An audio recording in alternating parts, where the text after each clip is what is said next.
Seat gap ಬಿಡಿಸ್ತಾ ಇದೀವಿ theatre ಅಲ್ಲಿ. ಅಂದ್ರೆ ಮಧ್ಯ ಒಂದೊಂದ್ ಸೀಟ್ ಗ್ಯಾಪ್ ಬಿಡಬೇಕು. ಯಾಕೆ? ಕಪಲ್ ಇದಾರೆ ಎಗರ್ಕೊಂಡ್ಬಿಡು ಏನು? ಅಲ್ಲ, ಈಗ ಕಪಲ್ಸ್ ಇದಾರೆ ಈಗ ಇಬ್ರು. ಈಗ ಇವರು ನನ್ನ ಗರ್ಲ್ ಫ್ರೆಂಡ್ ಅಂತಂದ್ರೆ ಪೂರ್ಣ ಯಾರ ಜೊತೆಲಿ ಬಂದ್ರು ಅವ್ರ ಜೊತೆಲೆ ಹೋಗ್ಬೇಕು ವಾಪಸ್ಸು. ಈಗ ಏನಾಗುತ್ತೆ ಗೊತ್ತಾ, ಇಲ್ಲ ಹೊಡೆಯೋದು ನಗ್ತಾ ಪಕ್ಕದವ್ರಿಗೆ, ಆಮೇಲೆ ಮಿಸ್ಅಂಡರ್ಸ್ಟ್ಯಾಂಡಿಂಗ್ ಆಗುತ್ತೆ, ಏನ್ ನನ್ ಹೊಡಿತಾ ಇದೆಯಾ ಅಂತ ಪುನಃ ಅವ್ರು ಹೊಡೆಯೋದು, ಇದೆಲ್ಲ ಆಗುತ್ತೆ.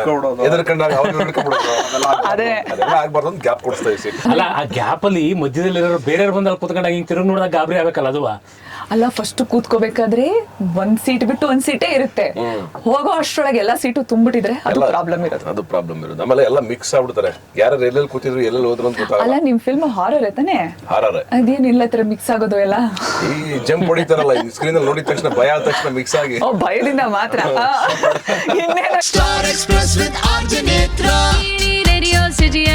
ಇದರ ಪೂರ್ತಿ video radio city Kannada YouTube channel ಅಲ್ಲಿ ನೋಡಿದ್ಮೇಲೆ ಸಬ್ಸ್ಕ್ರೈಬ್ ಮಾಡೋದು ಮರಿಬೇಡಿ.